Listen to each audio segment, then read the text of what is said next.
sensing. Okay, we are observing the objects without physically contacting them from a distance. So, why remote sensing is important or why it is required? It enables us to observe and study nature in ways that would otherwise be beyond human capacity or across great distances and at wavelengths of light invisible to human eye. So all of you know that our eyes, they can sense, they are also remote sensors. We are sensing the objects without physically contacting them through our eyes, but our eyes, they work in visible region of electromagnetic radiation. Okay, so initially the remote sensing satellites or the sensors were developed, those work only in the visible region. So later, with the advancement, now the technology is utilizing the other wavelengths also, those are not visible to our human eye. So we require sensors and platforms that are used to create image data of the Earth. So, what is sensor? Sensor is a device that records the electromagnetic energy, and platform which carries the sensor is called the platform. So, do you know, if I talk about the um, the resource set, resource set is a platform, but in the resource set platform, we have different sensors. ResourceSat is an Indian satellite which has different sensors like LIS-3, LIS-4, AVIS. So these are sensors. Those are fitted on the platform called ResourceSat. So how remote sensing has developed? I have shown here the history. The first photograph was taken in 1827, and then the technology has started. The remote sensing technology has started. Then first was taken from the hot air balloon in 1858. Then the technology has been used in civil wars in USA during the 1861 to 1865. Then rocket camera came in 1888. Then pigeon mounted. You all of you know that earlier the people have used the pigeon mounted camera as well in 1900s, and the photographs from the kites and plane mounted camera, those were used in World War First and Second. And there are then the first satellite was launched in 1957, Sputnik 1 by Russia. And then the remote sensing through satellites has started. And all of you know that the boom in this technology has taken place after the launch of Landsat in 1972. So I have shown you here. This is the first image taken by the Landsat satellite in 1972. That is July 23rd July 1973. So this is how the remote sensing technology has improved and developed, and now further improvements have been taken place in this field of science. So what is remote sensing? Remote sensing, it is we have seen that it is a science or technology of measuring the or the observing the objects without physically contacting them. So we have sensors. So what these sensors do? These energy from the sun illuminates the target, and we observe this energy which our sensor is receiving, and based on that we analyze or we map the different features using the remote sensing data.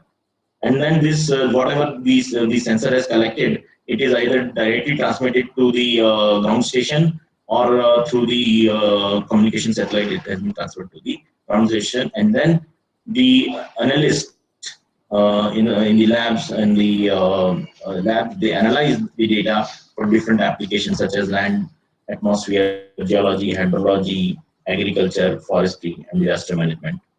So what is the advantage of remote sensing? That as the sensor is far away from the Earth's surface, it can cover large area in a single go. and we can analyze the large area of the Earth in a single image. And all of you know that the remote sensing sensors provide the information of the Earth's feature at regular interval. So with this advantage, we can observe the Earth's surface at regular interval in a the large area of the Earth can be analyzed in a single go, and we can utilize information for our natural resource management. So this energy, sometimes there may be some atmospheric constituents. So we have to process the data, and we have to remove this the errors those have incorporated due to the atmospheric constituents, and then there are techniques for the removing the atmosphere and the atmospheric constraints, and we can further improve the satellite data using different techniques that we will see in the image processing part of this section. So platform may be ground-based, it may be airborne, or it may be spaceborne. So you can see here, this is the platform, terrestrial platform, where the sensor is fitted, and we are observing the Earth surface without physically contacting it. Then airborne, nowadays drone or the UAV technology has immensely used. Similarly, we can use the aircrafts for observing the Earth features using different wavelength regions and the sensors. And then space-based is the most common one, on the platform, where we have the sensors in the space. Those are observing the large area in a single image. But in these kind of platforms, we can observe smaller area from the airborne or the ground-based platforms. So we can see that as we go up, we can cover more area and can observe more area of our interest. So as we go up, the coverage may increase, the field of view will increase. So we have different sensors. Those work in different electromagnetic spectrum. So the electromagnetic spectrum ranges from the shorter wavelengths to the longer wavelengths, such as microwaves and for broadcast radio waves. So there are several regions of electromagnetic spectrum which are useful for the remote sensing. The most commonly used is the visible region, that is blue, green, and red, and then NIR region. And then recently, the advancement has been taken place in the microwave region as well for the observing the Earth surface. So whenever the light interacts with the target, there are three forms of interaction takes place. Those are absorption, either transmission, or the reflection. So whenever the energy interacts with your target of interest, there may be either absorption, transmission, or reflection. So the proportion of each interaction will depend on the wavelength of the energy and the material and its condition. So if it is a see, I have shown you here that this is the energy coming and it is interacting with this leaf, and some energy will reflect back in, and it will reflect in all the directions. But the energy what our sensor will receive, it will receive in a particular direction. Some may get transmitted, some may get absorbed by the leaf. Can anybody tell me what happens when light interacts with the water or energy interacts with the water? Which is more, absorption or the reflection in case of water?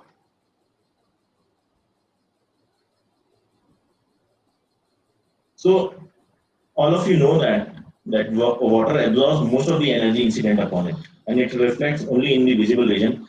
A little bit it reflects in the visible region. Whereas the plants or the vegetation, they reflect mostly in the NIR region. And water, it absorbs all the energy in the incident upon it in the NIR region, that is near infrared region. So based on that, we should first understand what are these terms. Energy reaching the surface, it is called as irradiance. energy reflected by the surface is radiance, and the what is reflectance fraction of the radiance that is reflected as a function of wavelength. So it has with wavelength how much reflectance is there, it is called irradiance. So based on this, each and every feature present on the Earth's surface, they behave differently, and their spectral response is different in different wavelength. If you see, this is the reflectance of the percent reflectance of the water. As I told you, water reflects only in the visible region, which is from zero point 0.4 to zero point 0.8 a micrometer. So you can see here that it reflects very low, and whatever energy is incident upon it beyond the NIR region, that is get absorbed. Whereas in the case of healthy vegetation, if you see, it absorbs, it reflects in the with lower percentage in the visible region and reflects highest in the NIR region. And then if you see the soil, it is a gradually increasing reflectance response or response, spectral response of the soil, right? So if there is a change in any of the, see, if it is a dry vegetation, then the spectral response will be different. If soil is the saturated or there is some moisture in the soil, then this reflectance will change. And if something is present over the water, or water is polluted, so then the reflectance will change. So again, the spectral response also affected by the different factors or with respect to the particular feature present on the Earth's surface. So this is how we receive the data, or this is what is we called as digital image. Why it is called digital image? Because each and every pixel on the image, it has certain value which is defined digitally. So the satellite image, it is provided in regular grids or the pixels. So each pixel has a digital number which represents the spectral reflectance value. So this is the pixel, and 78 is its value. And this pixel will also have coordinates, so that we can locate that pixel on ground where it lies. So this is one of the satellite image. If I zoom at this particular location, I can see what are the different digital numbers. So these digital numbers are again defined based on the feature present on the ground. So you can see here, this is the water. So you can see the water, it absorbs energy, and it reflects very minimum in the either in the visible region, or it absorbs in mostly in the NIR region. So you can see the values along these water pixels. These are lower than the other surrounding pixels. So this is the image which we can see on our computer, and then we can utilize these values to either extract the particular feature or analyze different phenomena present taking care or taking place in the on the Earth surface. So now this we have different resolutions in the remote sensing. So it is ability of the system to render the information at smallest discretely separable quantity in terms of distance, wavelength band of the MR, and the time and the radiation conditions. So there are different types of resolution. There are 4 types of resolutions of remote sensing. One is spatial with respect to distance, spectral with reference to wavelength band of the electromagnetic radiation, radiometric means with respect to radiation, and temporal is time. So I'll give example of each of them. So information content versus resolution. So you can see this is an image of ocean color monitoring sensor of 360 meter resolution. So 360 meter resolution is your spatial resolution. The spatial resolution of this image is 360 meter. If I zoom at this box, so in 360 meter, this piece of land will appear like this in 360 meter. If I So A is from the scene from IRS Ocean Color Monitor. So this is IRS Ocean Color Monitor data. The area in small square marked around is 4 by 4 kilometer. So this is 4 by 4 kilometer, and at it is at the 360 meter. This piece of land is shown like this. Now, if you see, same location, same region in 188 meter of waves data. So now you can see slight variation because of the feature present there in the this 4 by 4 kilometer region. Now same region in 72 meter, same region in 36 meter, and then 23 meter and 5.8 meter. Now, if you see, as the spatial resolution is increasing, I'm able to identify different features present there in the on the surface of the earth. Okay, I can tell that this is water, but in this kind of data, the boundary of water and the land is not very clear. But in this kind of data, it is very clear, and I can easily extract, or I can the water body from the image with higher accuracy. So this is the information on the spatial resolution, how spatial resolution improves the data. So see, in why this is 360 meter data, because these kind of sensors are developed for the ocean color monitoring. So in the ocean there is not much variation, because the mostly it is covered with water. So in that we don't need high resolution data, but we require regular information at higher temporal resolution. So I can go with the large spatial the coastal spatial resolution, but high temporal resolution data. But if I am talking about particular specific location, I should go for high spatial resolution and lower temporal resolution data. So this is the spatial resolution, spatial resolution, what is the spatial resolution. Then today we have, and when the remote sensing started, earlier we used to have the data of 1 kilometer. Now the as the technology is improving, now we have reached to the less than 1 meter data. And now with the new space policy, the data up to 1 meter may be available on the for the public on free of cost.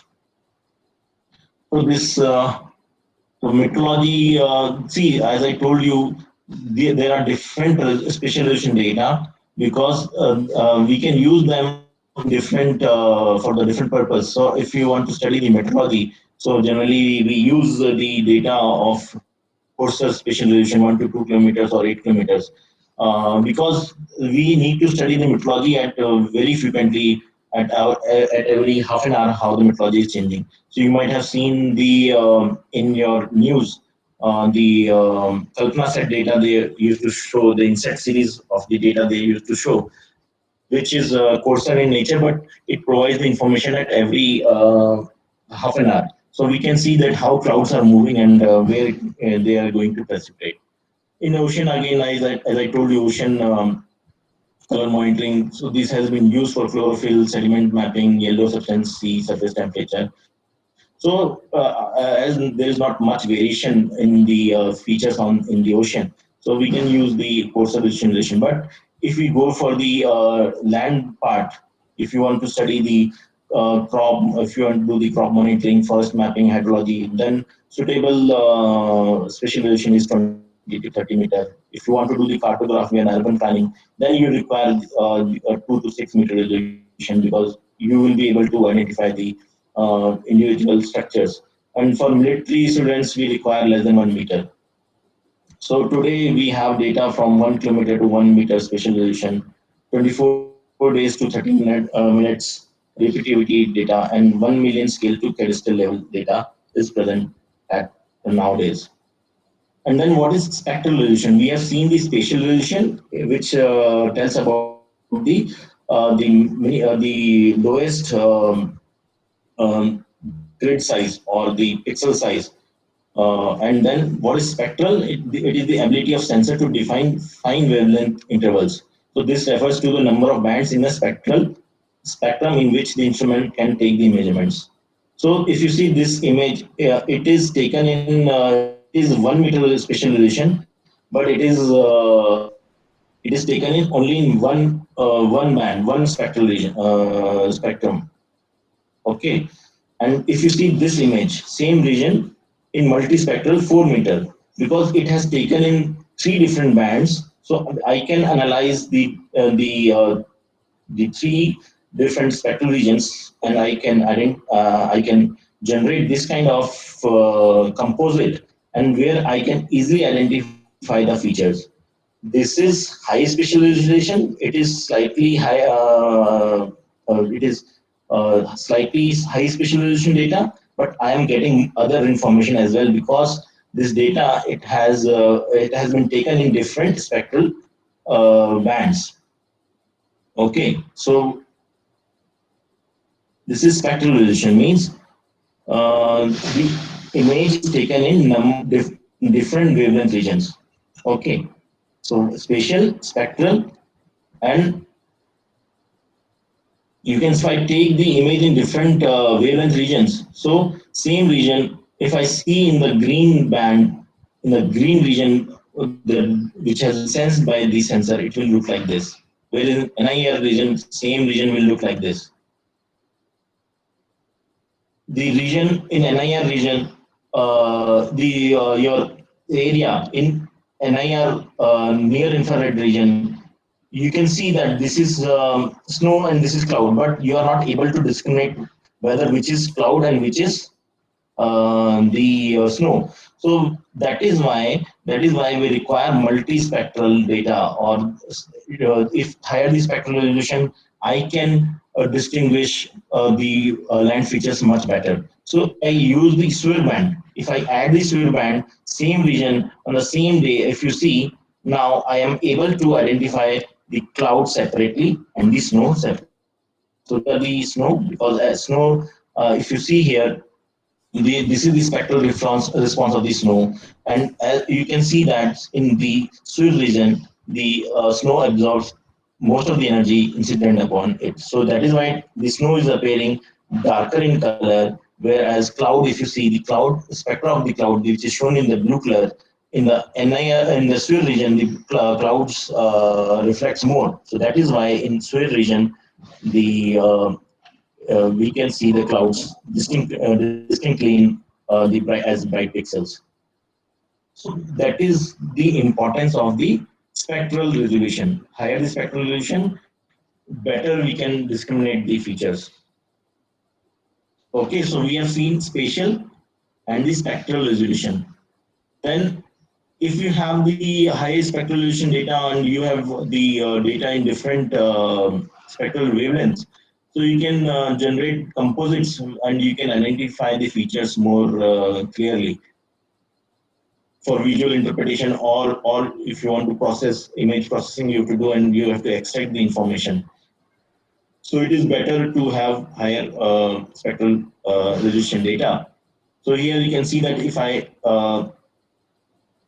am the data in three different bands in the visible region, and if I as I our eyes also see in visible region, if I pass the blue band in the blue from the blue gun, and the green from the green gun, and from the red gun, I can generate this kind of composite where I can see the water as blue and agriculture, the vegetation as green.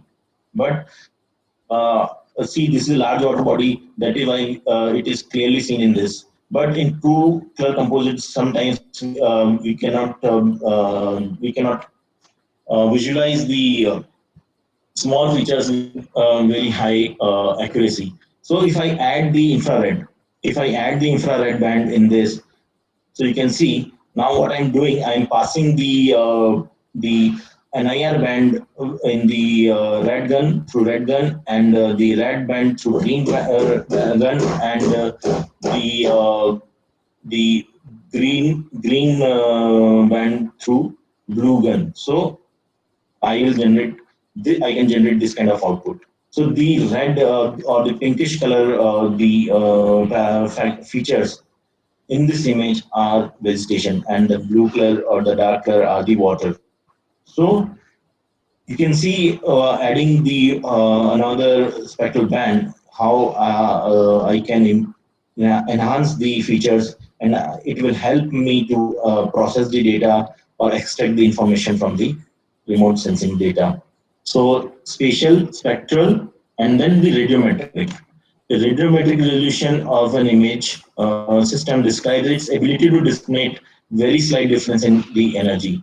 If your data is 2-bit data, then we will have only 4 colors. Or if it is 1 bit, we will have only two colors, either white or black. If it is 2-bit data, I can discriminate the information in 4 different colors, right? So here you can see it is a 1-bit data where I have 2 colors, the black and the white. I'm not able to visualize the features, or I am not able to identify the features in this kind of bit data. If I go for higher bit data, means higher radiometric resolution, I will be able to discriminate the features. So in the 4-bit data, 16 colors will be there to discriminate the features. Whereas in 8-bit data, there will be 256 gray levels where I can analyze the features very easily and very efficiently. So this is radiometric correction resolution. One is spatial; it tells about the spatial coverage. Spectral, in how many different wavelength region the information has been taken by the sensor. Radiometric, how the data has been discriminated, ability to discriminate the slight difference in the energy. Then temporal resolution. So it represents the frequency with which a satellite can revisit an area of interest and acquire the image. So how frequently the sensor is passing over the particular piece of land, it is called temporal resolution. So it depends on the instrument's field of vision and the satellite orbit. So for as I mentioned earlier, that for meteorological applications, we need hourly data to monitor the clouds and their movement. In oceanic, we can have the data of 2 to 3 days, and stereo viewing we should have 1 to 2 days. Why 1 to 2 days? We use stereo pairs for resolving the 3D. So if the temporal resolution increases, what will happen? The surface may change, and we will not be able to. We will be able to generate the 3D or resolve the 3D, but that information may not be correct. For vegetation monitoring, we can have the 5-day repeativity variant. So based on the application, the temporal resolution of the data may be utilized. Different spatial resolution data may be utilized. So these are the 4 different resolutions in the remote sensing: spatial, spectral, radiometric, and the temporal resolution. So the sensors are different type of sensors: passive sensors and the active sensors. So what passive sensors do? They receive the energy from the energy of the sun and reflected by the object. Okay, where the active sensors, they send the energy or the beam and receive back the same energy. Okay, so those kind of sensors are called active. So passive and active. Passive, it is utilizing the sun energy to sense the object, but in active, it is using its own energy to the object and utilizing that energy for discrimination of the object. Okay, so what are the advantages and disadvantages? So passive sensors, I can utilize the data of daytime only. Okay, whereas active sensors, I can utilize the data of they are independent. I can utilize all time data I can generate.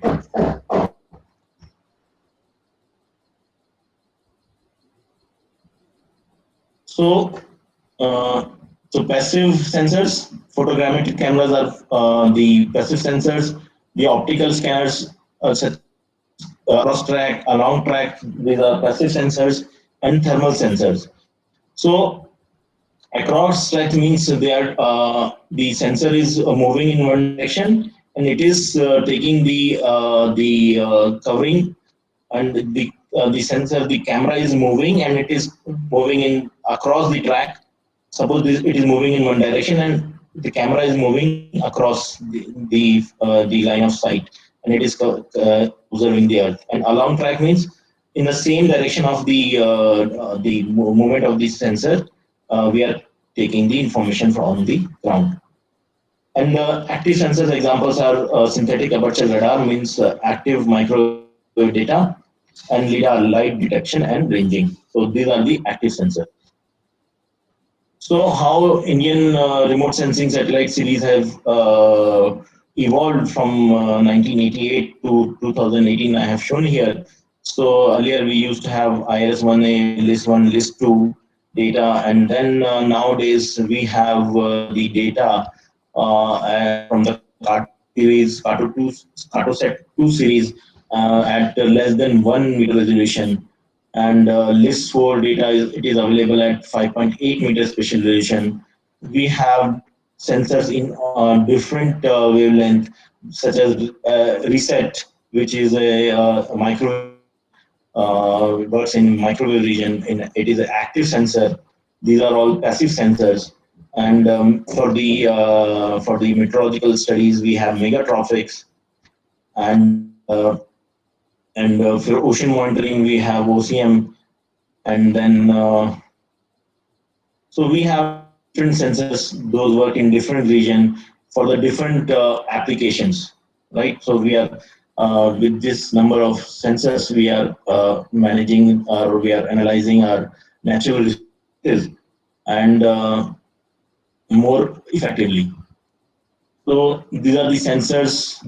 From earlier, we used to have data of 72 meter to and 36 meter. Now we have less than 1 meter resolution data available with us using this kind of sensors.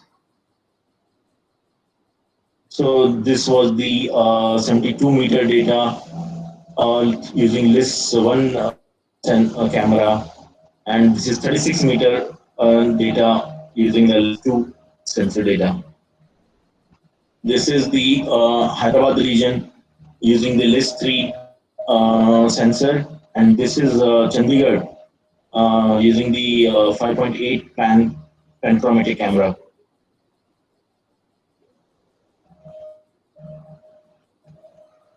So similarly, AWIFS 188 meter data, and the southern part of India on 56 meter resolution data. Hyderabad is 23 meter data and 5.8 meter resolution data. The Hyderabad city has shown. Oh, Ahmedabad city is shown. So you can see here, this is the Kankeria lake of the Ahmedabad. This is the Hussain Sagar lake in the Hyderabad city. So as the spatial resolution improves, we will be able to discriminate the features much better.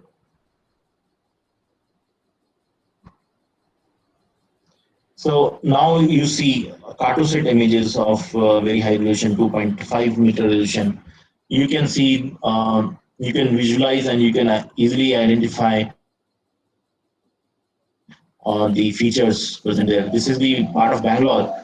So you can see this is a ground, this is railway station, and this is Hyderabad city, and this is the scene from the Australia, UK, where you can identify single the aircrafts in the airport.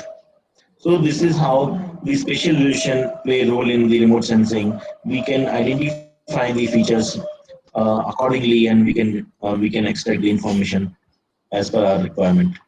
So this is the Kishangarh city and the Indore city on Cartosat 2 data of less than 1 meter spatial resolution data. So this is, you can see Holkar Stadium much clearly in this image. So up to now, we have seen what is remote sensing, what are different resolutions, what are the different kind of sensors available. Now in this the next part, we will see how we can carry out image processing and get the information from the remote sensing data. So as I shown you earlier, on our computer, the satellite image will look like this, which will have certain values based on the reflectance in different wavelength region. So using these values, we can identify the feature present on the image using image processing technique. I think you people may be having the disturbance of something, some construction work is going on. I will request them to stop this. So can you bear with me for 2 minutes? I'll ask Yes, them to sir, stop. sure. Yeah. Yes, sir.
Thank you so much.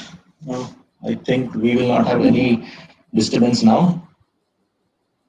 So this space is fine. Okay. So now, as I shown you earlier, that we have the remote sensing data, and it will be seen with some values for each grid and pixel to us on our computer. So as I shown you that and each and every feature, it has different distinct spectral response in different wavelength region. So if you the this spectral response are very useful to propose the sensors. So if I'm interested in studying the vegetation or water, I should have the sensors. Those work in visible region or NIR region. If I'm interested in snow, I because snow, it is available on the higher altitudes where the clouds may also present. So it is difficult to identify the snow and discriminate between the snow and cloud. So we must have the sensor which will have the data in the SWIR band as well. So if you see the Terra Aster, it works in different wavelength region, visible, infrared, and SWIR. Landsat, it works in visible, NIR, and SWIR. Landsat 5, again, all the wavelength regions are present. But Landsat MMS, if you see, it is only in the visible region or NIR region. So accordingly, I can choose my data and I can use that for extracting the information or the information on the feature of my interest. So the data in different band, you can if you visualize them, it will appear like this because the each and every parameter or the feature on the surface of the Earth reflects or behaves differently in the different wavelength region. So you can see here the values they are changing in for each pixel in the image in different wavelength region. Okay, so I am utilizing the information in the different wavelength regions, and if I generate the composite like this, I can easily identify what is which feature, and I can easily extract the information and I can utilize for my purpose. So there are different methods of interpretation. One is visual interpretation. I can visually I can interpret that this is the house or some building, and there are digital classification. So based on the pixel values in the different bands, I can utilize them to automatically generate the output, the classified output, that what feature on this particular image is what. Okay, so as I mentioned that this is agriculture plots, different agriculture plots with different um, type of crop. So visual interpretation is also an image processing technique. So image interpretation is defined as the act of examining images to identify objects and judge their significance. So we use different elements of image interpretation such as black and white tone, color, size, shape, texture, pattern, height, shadow, and association. So if you see the black and white tone, so these are all agriculture fields, but they have different tones because some may be harvested, or this may be the moisture may be there in this kind of this field. So because of that, I have the tonal difference and I can identify which is what feature. Same thing in color. Again, I can analyze that this is the harvested or this is saturated, and there is some small vegetation here in this patch. Similarly, size and shape. So I can, based on my visual interpretation technique or keys, using these keys, I can see this is the some oil tanks. I can analyze this. The size is larger, so this is stadium. And shape. If you see, this is the shape. I can analyze that this is road. Based on my using these interpretation keys, I can say that this is road. Pattern. If you see the pattern, here I have shown you the example that this is man-made plantation. So it is having regular pattern, right? And here you can see the height. If height, this is height. If it is heighted or it has some height, this feature, it will have shadow. So I can identify that this feature, it has some height. Okay. Shadow, again, we can use this as one of the interpretation key. Association. Association means if it is a canal, see, road and canal both will be having the linear. These are linear features, but roads will pass through mainly this through the cities, whereas canals will pass through the agriculture fields. So I can, based on their association, I can identify which is the what feature present on the image visually. Then these data are available in different levels. So level 0 is uncorrected raw data. So simple DN values they will provide you. In the level 1, you will get the radiometrically corrected and geometrically corrected only for the Earth rotation. During the sensing, all of you know that the Earth is also regularly moving, so rotating. So the during the sensing, some error may incorporate due to the Earth rotation. So in level 1, you will get the data corrected for this geometric correction. In the level 2, you will get both radiometrically corrected and the geometrically corrected standard product. And in the level 3, you will get the spatial processing like merging, enhancement, that I will tell you what is merging, enhancement in this. Precision product means ortho-rectified data, and value added means they have generated the NDVI land use and they are providing you directly the digital elevation model. So those are value added from which you can utilize directly for your purpose of your study. So what is digital image processing? So digital image processing is defined as the computer manipulation of digital values contained in an image for purpose of image correction, image enhancement, and feature extraction. So the digital image processing it is consists of three steps: data acquisition and restoration, image enhancement, information extraction, and others. So in the data acquisition and restoration, what we do, we compensate for the data error, noise, and geometric distortions introduced in image during the acquisition and recording. So suppose one of the camera or it stop working, there may be some error. As we have seen that the Earth is rotating, so there may be some error, geometric error. So those errors we used to remove in the this first initially before the extracting the information from the satellite image. So those are come under data acquisition and restoration. And then image enhancement. So we alter the image to increase the visual effects on for the interpreter to improve to get the more improved information. That is called an image enhancement. So we are changing the values. We are altering the DN values to assist the interpreter to identify the feature more easily. Image from information extraction, we utilize the decision making capability of the computer to recognize and classify pixels on the basis of the signature. Now we are extracting that yes, this is water, this is agriculture, this is forest, and then there are other applications of digital image processing such as data merging, change detection.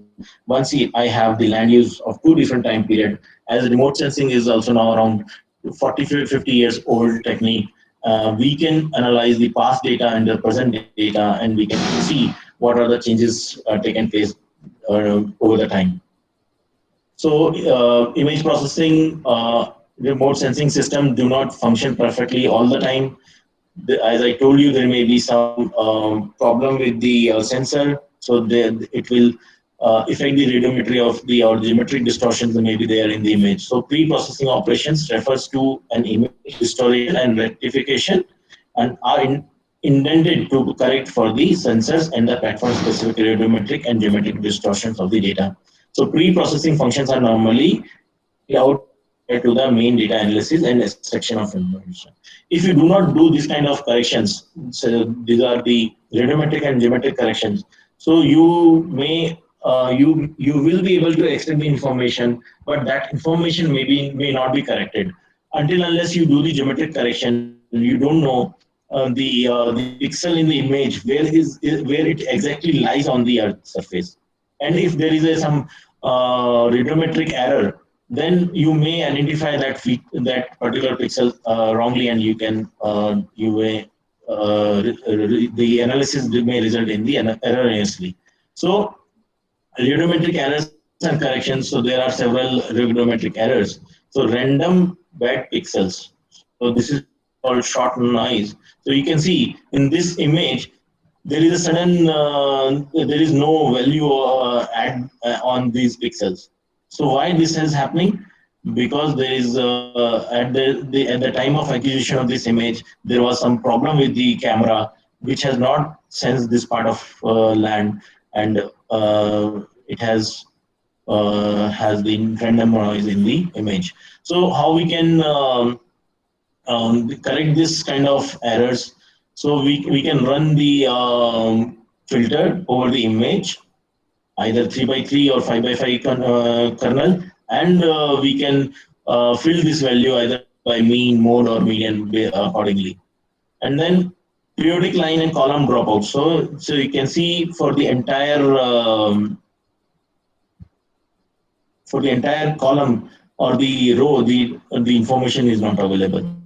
So this is primarily the sensor is not working, particular sensor is not working, or the camera is not working. So because of that, we may get this kind of errors in the image. So this is called as drop lines. So how to correct this? Replacement by preceding, succeeding, or the average. So if I have the preceding image before the this image, I can replace the row with the row values with the preceding image. Succeeding, otherwise succeeding, or what we can do within a band, if it has the different bands, I can fill this with the average of the and the succeeding. Okay, and then line and column stripping. So here you can see regular stripping is there in this kind of errors may be there. So this we can correct through sensor model and the histogram matching. Atmospheric errors such as haze. You can see that this is the image without haze and this is the image with haze. So what happens? How can we remove this? So we know that in NIR band, we know that water absorbs all the energy incident upon it. So if I take the value of whatever values there on the water in NIR band, it is due to the haze. So what I do, this technique is called dark object subtraction. So all the dark objects have minimum value in each of the band, and if whatever value we are finding in the haze image is because of the haze. So if I subtract that value from the entire image, I can remove the haze from the remote sensing data. So these are the errors and the corrections, and then geometric errors and correction. So geometric error is the transformation of remotely sensed image so that it has a scale and projection of a map is called geometric correction. So it is necessary when accurate area, distance, direction measurements are required to be made from the imagery, and it is achieved by transforming the data from one grid system to another grid system using geometric transformation. So what does it mean? When we get this data, it don't have any they don't have the exact location or the coordinates of the Earth. Okay, because we don't know in which grid system the data has been taken place. So what we are doing, we are transforming the image data to exactly match with the Earth surface. Why we are doing it? So that if I want to calculate the area, suppose I have been given the objective to calculate the water spread area of a reservoir. If my data is not transformed or geometrically corrected, and the data is not exactly lie on the surface of the Earth, then whatever area I'm calculating, it will be erroneous. So I have to bring it to the same projection system for which the either my topo sheet is there or the base layer is available, such as on the Google Earth or any kind of those have the some grid system. So I'm bringing my data to that particular grid system so that I can do the calculations. So they have been done using the spatial interpolation or intensity interpolation, such as nearest neighbor method or bilinear interpolation or cubic convolution. The nearest neighbor method, we take only one pixel to resolve it to the one grid to another. In bilinear interpolation, we take four grids, and cubic convolution we consider 16 grid points to transform the data from one grid system to another.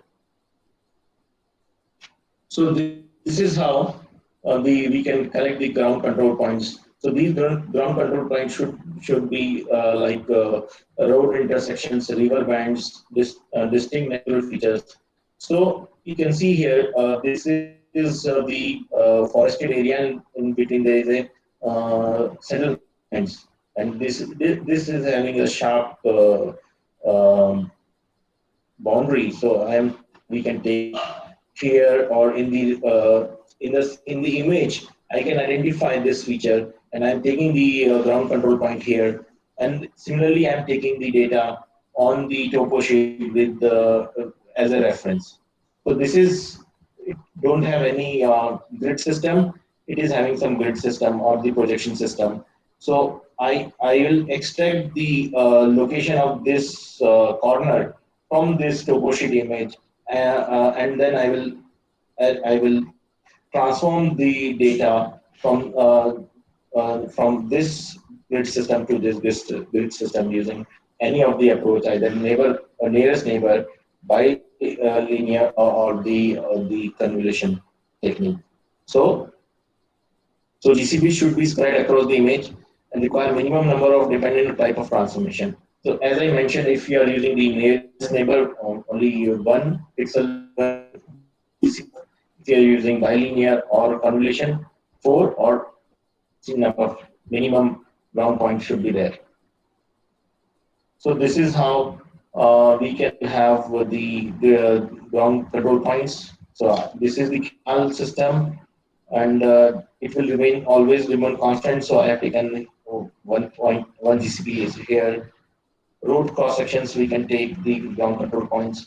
Buildings which will not change with time, there we can take the ground control points, and then we can transform the one grid system to another grid system, and we can geometrically correct the image. And see, this is the image after rectification or after the geometric correction. Earlier it was like this. Now with the transformation, it has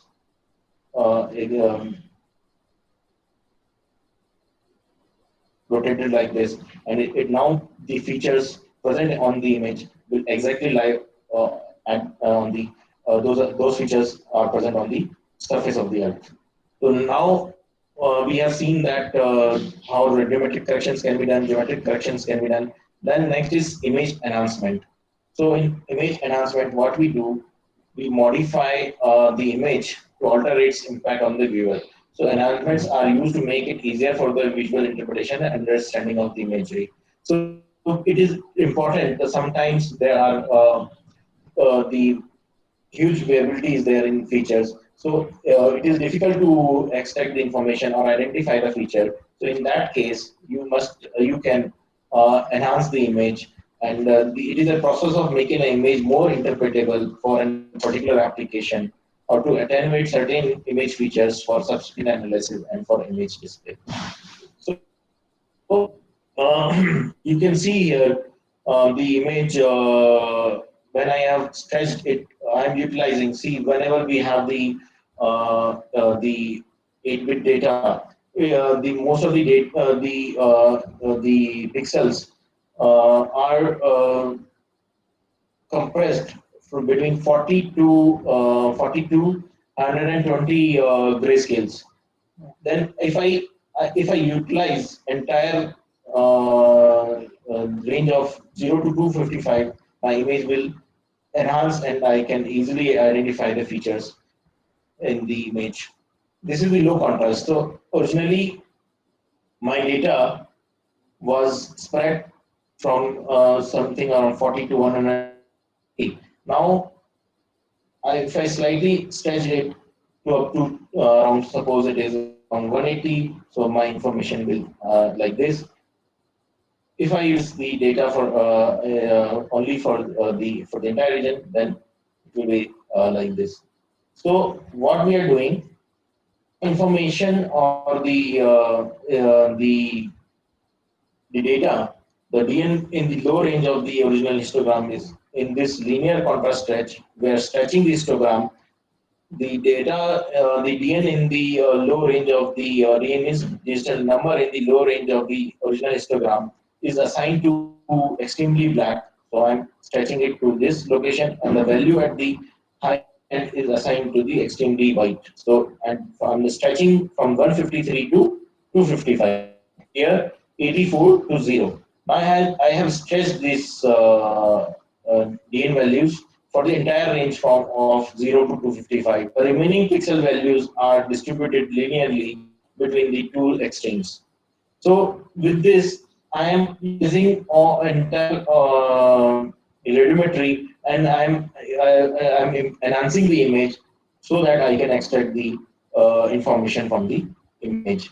I can also utilize the filtering approach. So in this, pixel value is modified based on the values surrounding it. So I will run a kernel of 3 by 3 or 5 by 5, and I can change the value, pixel value, and I can suppress certain frequencies, or I can enhance certain frequencies using this kind of filtering approach.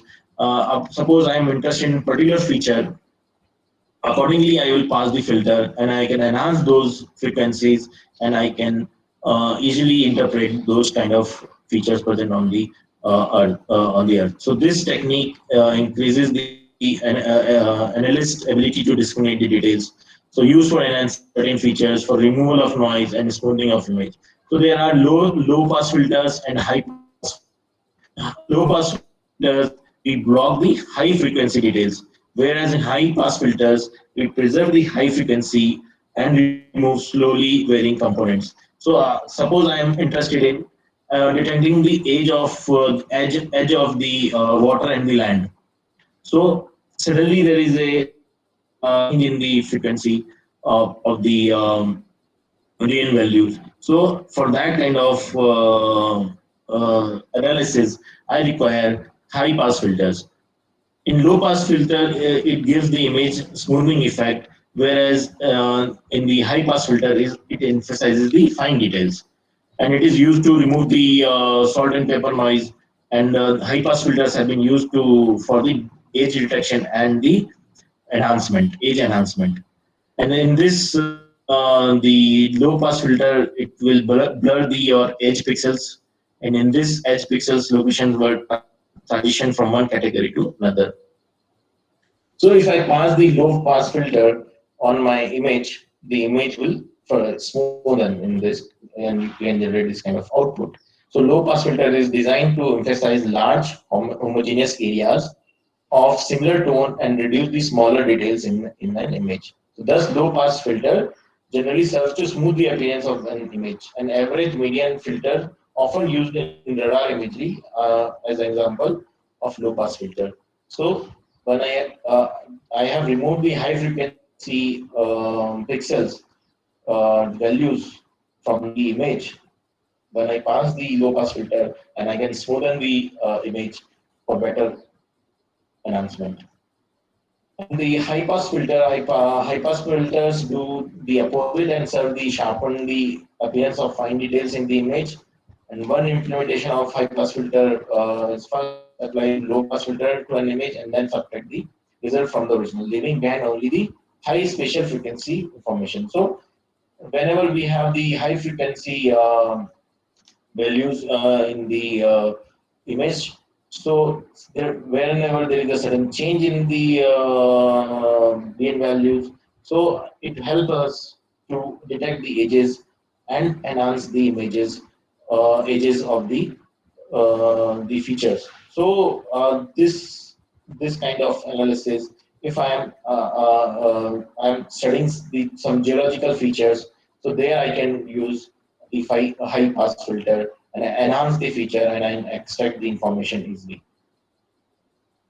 Similarly, the directional high pass filters we can use if we like to highlight particular edge.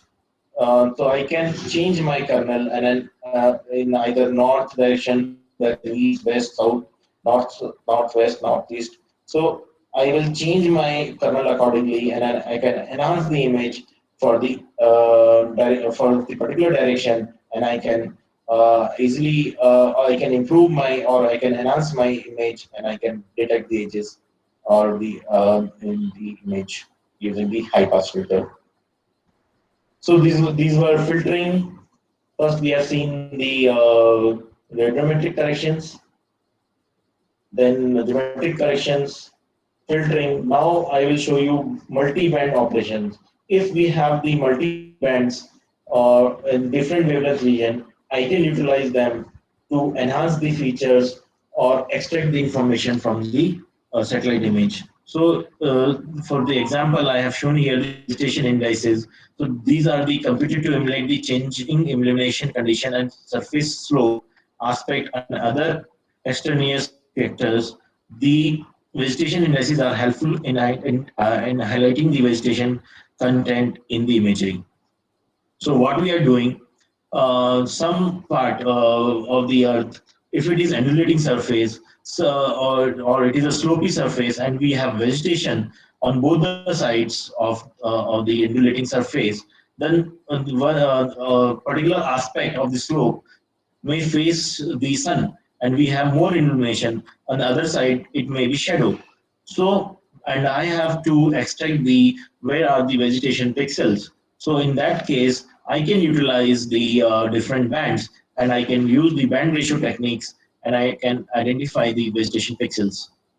So I can use this kind of ratio, which is called as vegetation index, where I'm taking the simple ratio of infrared region and the red band region. So we have seen that earlier that in the spectral response of vegetation, the vegetation reflects higher in the infrared region and lowest in the red wavelength region. So if I apply this, I can enhance the image for the vegetation, as vegetation reflects more in the NIR region. And in the normalized difference, if I take the normalized difference of these two, IR minus R divided by IR plus R, then again I can enhance the image for the vegetation. I will show you the example why we are taking the IR infrared region and the red region. If you see in the IR region, the vegetation reflects highest, and red region it reflects lowest. So I can see if you see the here the if it is a water feature, NIR is low and red is also low in water.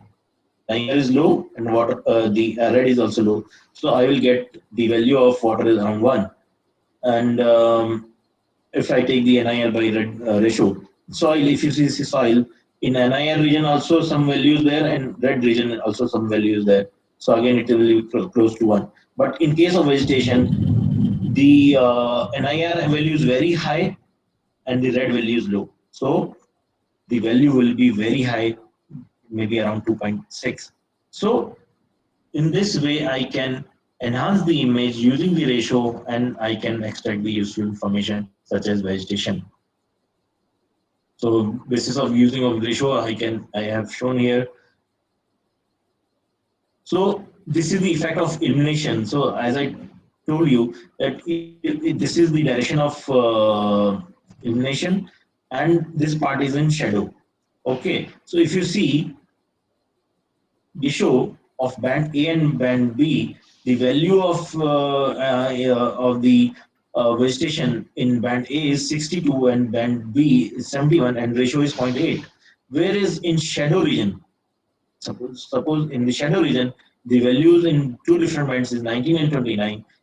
but if you see the ratio, it is same. So if you see the ratio is same, however the DN value or reflectance value is different. So same ground cover now have similar DNs, but uh, this is how we can remove the problem of shadow, and we are still able to extract the vegetation from both the surface which is illuminated and the which is not illuminated or it is in shadow region. So this is how the vegetation look like in infrared band and the red band. So this, you can see here, this part is vegetated. So we have some values here, but in red region it reflects minimum. So it has a dark appearance in the red region. So if I take a simple ratio of these two, I can have, you can see that wherever the vegetation is present, those have been shown in bright pixels. If I take the NDVI again, you can see that all the vegetated parts are shown in the bright pixels. So if I apply a threshold, if I run the query and I can define the threshold, I can extract the vegetation from this kind of complex satellite images. Similarly, we can also extract the water bodies. I have shown you example here that I can use any of the band registration technique, normalized difference water index or modified normalized difference water index, or even I can use the NDVI, normalized difference vegetation index, to extract the water. So in this image, you can see there are different type of water. One is reservoir, there is a river, there is a check dam, the water behind the check dam. And if I apply the NDWI, I can generate this kind of output. So you can see here in this image, I am getting all the water which I can't, some of the water bodies which I am not able to visually interpret. Those are also have been extracted, and I can extract the water pixels from the image. So NDWI, if I apply on the image, I can generate this kind of output. Means why it is appearing white, because it is enhancing the water pixels, because in the this kind of band duration technique. If I apply NDVI on the same image, okay, so what will happen? You can see here other features which are vegetated, those are higher, brighter, and the water pixels are darker. So here I can utilize this information, and I can extract the water bodies from the satellite image. So using this type of techniques, we can map the vegetation, we can map the water bodies present in the country or any piece of land. We can utilize this information in the real world problems, such as to monitor the vegetation or the important water bodies. We can do the change detection. This is the Tehri Dam, before the construction of the Tehri Dam and after the construction of Tehri Dam. We can monitor the important water bodies, how the water bodies are changing. We can monitor the critical water bodies such as lakes and the glacier lakes. And similarly, we can also enhance the image for the snow.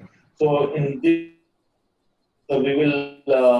we can use the NDSI, normalized difference snow index. Now, if you see what is snow index, green minus SWIR divided by green plus SWIR. So seeing that in the SWIR band, the if there is a cloud, I can easily identify the snow pixels. So if I apply this technique, I can identify the snow pixels. So as I've shown you the impact of illumination on the, as we have snow on the higher altitudes. So if terrain is slopy, there may be some part may be illuminated more and some part may not be illuminated. So in the direction of the slope and what is the slope angle, what is the reflectance value? You can see that with the direction and with the slope angle, this reflectance value changes. So will this affect the extraction of snow from the satellite image using the band ratio technique? If you see here, in different aspect and different angle, the values in the green band and NIR band are different, but the NDSI value is almost same. So this is how what we are doing. We are removing the effect of illumination, and we are still able to extract the information from the satellite image. So using this kind of data, we can generate this kind of output, which is very useful for snow melt runoff modeling.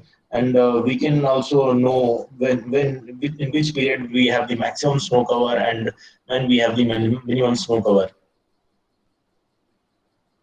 And then using this, we can also identify the persist where the snow is persistently present and where the snow is seasonal. So these kind of analysis can be done. Further, we can fuse two set data, as we have seen that in multispectral data, which have data in different bands, wavelength regions, and panchromatic, which is having the data in one particular wavelength region.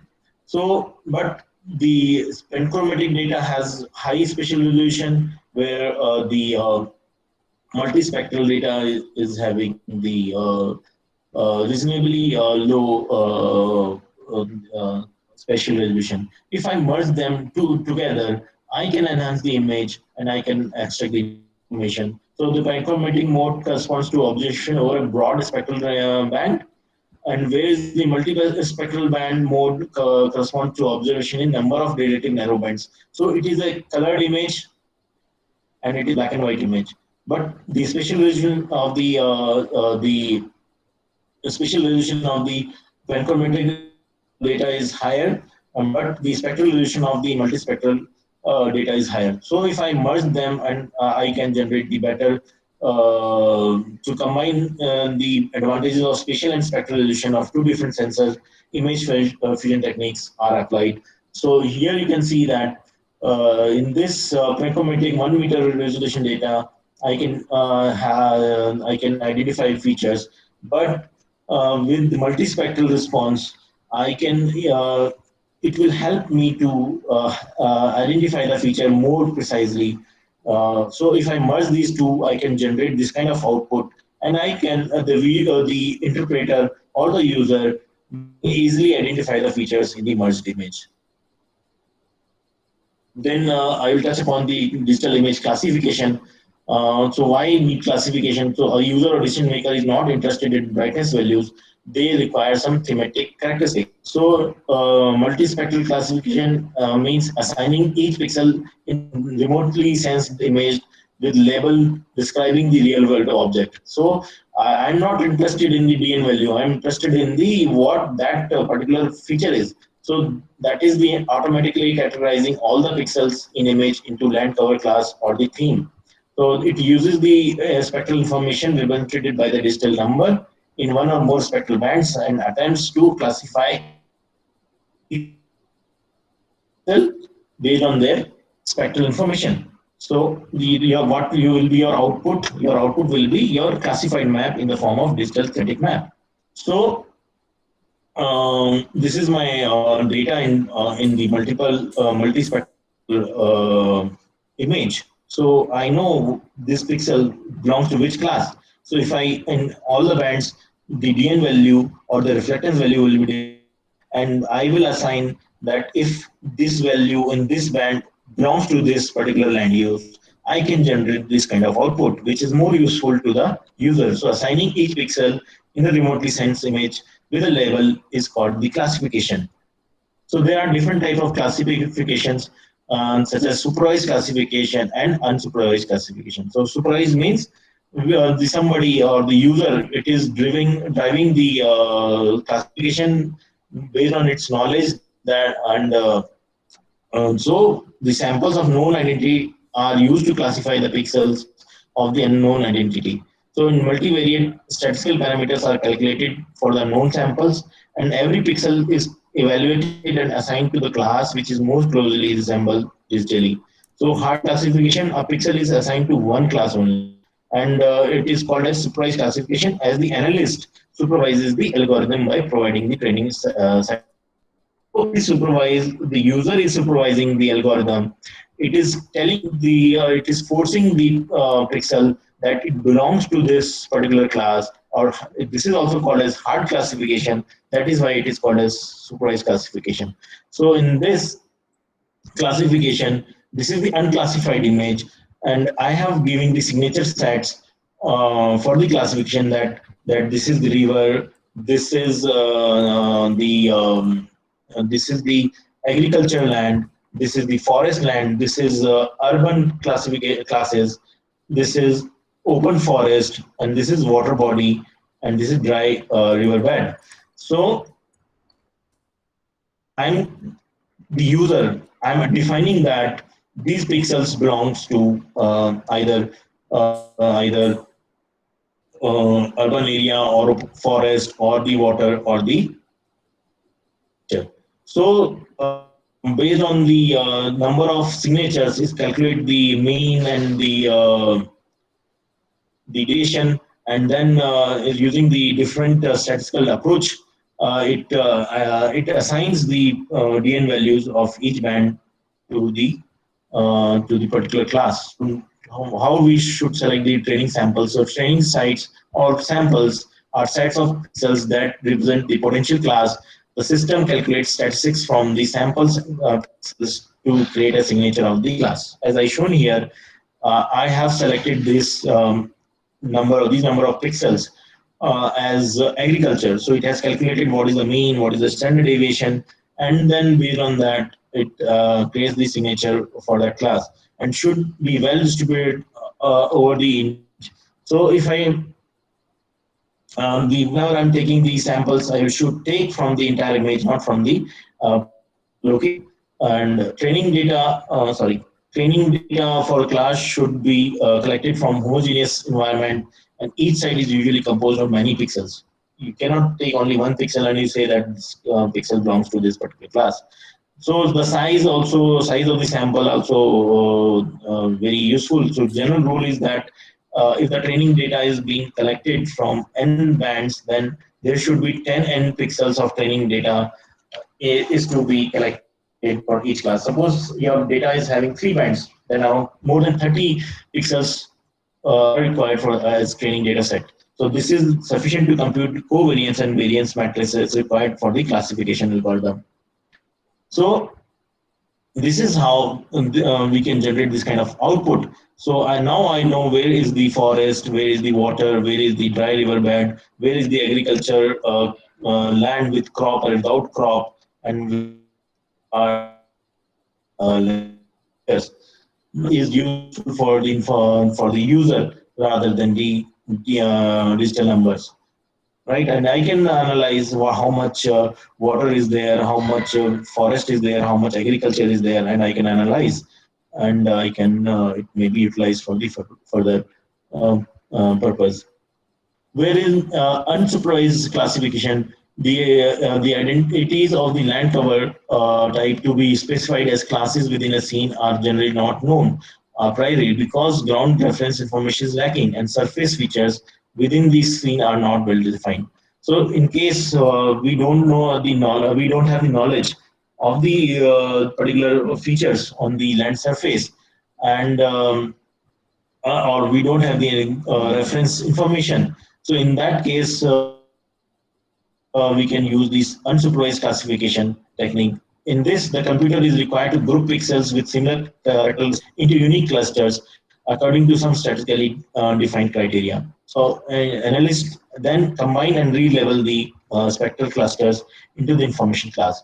So based on the DN values in each band, what will computer will do? Computer will group them or make a cluster based on certain statistics, and it will divide the image into number of segments.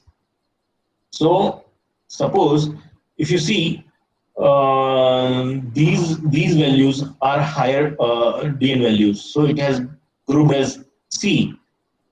These values 98, 96 are in same, almost in same range, so it has they have been grouped as B, and then these are the in same range 11 to 12 and 14, so it has grouped as A. Now user will define what is A, B, C. So computer has generated this kind of cluster, and then based on the knowledge, the user can define or assign the label to these clusters. So this is the output of same region in using the unclassified or using the unsupervised classification technique. So these are the class 1, class 2, class 3, class 4. Now know that this is water, this is dry river bed, and this is forest, and the orange and the red colors are the vegetation. And then the user can define these levels for the particular land use. I think I'm running out of time. Yeah. So whenever we do this kind of classification, we must carry out the accuracy assessment. So it is to compare two sources of information. One is remote sensing derived classification map, and one which you have as a reference available with you. So the relationship between the two sets of information is expressed as matrix, as error matrix or confusion matrix or contingency table we used to call it. So this is my classified image, and these are the locations where I have generated the random sample points.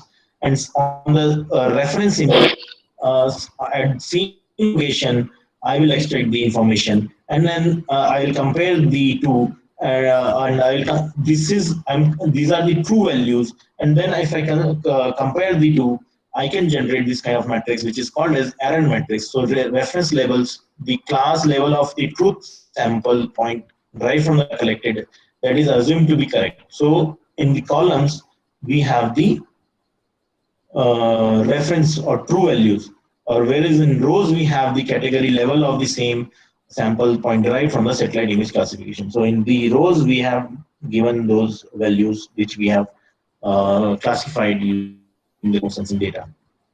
So this is reference and this is the classified image.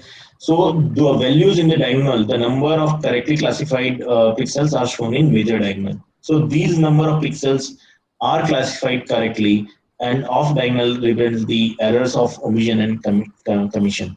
So now I can take the sum of all the correctly identified pixels divided by the total number of pixels and multiply by 100. So my accuracy of land use land classification is around 82.7%. So whenever I'm doing the land use land cover mapping or classification, I should support my classification with this kind of analysis of accuracy assessment, so that nobody can say that you have wrongly classified and your results be wrong.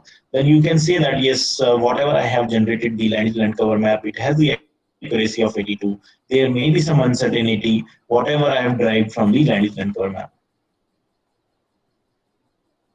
So if you have, you can do the classification on the past data and the recent data, and you can do the change detection.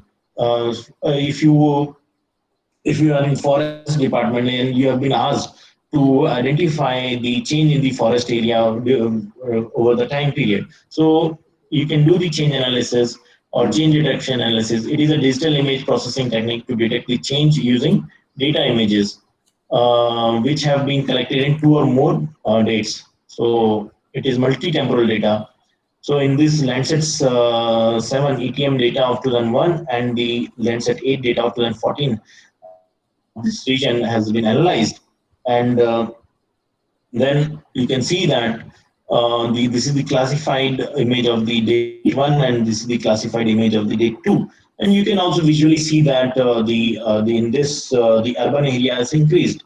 So I can say that in this in 2014 there is a huge increment in the urban area. So this kind of analysis for urban sprawl or the change in the forest or change in the agriculture area can be done, and change reduction can be done. So if I subtract the two, I can tell where are those pixels or land where the change has taken place. I can identify, and I can tell that where the positive change has taken place and where the negative change has been taken place, and what are the pixels, those are remain same. So we have seen that there are different classification techniques, supervised, unsupervised. One of the we have seen in this kind of analysis that we have taken these sample points or signatures from the image. You can also collect the samples from the field. So I have shown you the example here. Excuse me. that we have collected the samples from the Chilika Lake in Odisha using the spectrometer. And then if you see within the lake, there is a huge variability in the spectral response of the water. So this is due to change in the quality of the water at each respective location. And then we have used the spectral angle mapper classification technique, where we are comparing the image spectra. From the image also we am having the spectra, and from the field also I have collected the spectra, and I'm calculating the angle between between the image spectra and the field spectra, and then I'm assigning the value of the particular feature wherever the angle between the image spectra and the reference spectra is minimum. So this study we have done for the turbidity. So we could generate this kind of turbidity map of the Chilika Lake. So this is how the samples may be collected from the field, and we can do the classification using the remote sensing data. And then you can analyze the data, and you can support your classification that the image spectra and the field spectra are matching, and how much accuracy is there. So this kind of outputs can be generated. Then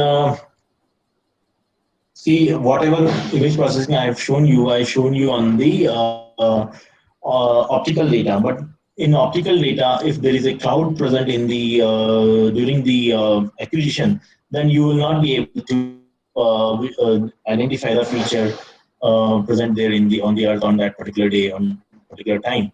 If you see the microwave data, which has capability to penetrate through the clouds, on the same date, I am not able to see the features of the earth in the optical data, whereas in the microwave data, I'm able to identify the features. So this is the Brahmaputra River in your Assam state of India. So even I can see some other features. I can also utilize the microwave data. So the microwave sensors, they work in different wavelength regions. Accordingly, I can choose the data, and I can do I can map these surface of the earth. So there are a number of sensors available. So before the launch of Sentinel data, most of this data was commercially available. We need to pay a lot of money for single image. But with the launch of Sentinel 1 and 1B, which we available at 10 meter resolution, we can utilize SAR data also, the synthetic aperture active microwave data, for the mapping of the Earth features. So I have shown you example of the water. How can we map the water in the active microwave remote sensing data? In the active microwave remote sensing data, the water will appear, the large water body, or will appear like this in darker pixels because of the smooth, the specular reflection. So whatever energy whenever you are sending, it will reflect in all the direction because it is a smooth surface. It acts as a smooth surface. So our sensor will receive very minimum energy back. So the field will appear as darker. So water pixels will appear darken in the SAR data. So if I run a query and or scroll my cursor, and I identify the value of water in the SAR image, I can extract the water pixels from the SAR image. So if you have the SAR image, you have to do the pre-processing as we have done in the optical data, radiometric correction, filtering, geometric correction, and then I can, with the help of this kind of histogram, I can identify the threshold, and I can extract the information from even from the microwave remote sensing data. So this is the water body, and this is Ghatprabha reservoir, and the SAR image, how it is shown temporarily on different dates. So I have extracted the water bodies from the SAR data using the threshold approach. So this is how I can generate the water change in water spread of a reservoir using the microwave data. Even if your area is flooded under the vegetation, if your area is flooded, so if it is in the dry season, your image will your SAR image will appear like this. If it is flooded, then your SAR image will like this. So I can say that this is the permanent water body and this is the flooded water body region. In optical data, it is very difficult to extract the flood in the vegetated surface. Then we have seen that these are the data of which are imaging type of sensors. There are non-imaging type of sensors which provide the information at a point level. So these are the data such as altimeters. So altimeters, these are the non-imaging type of sensors.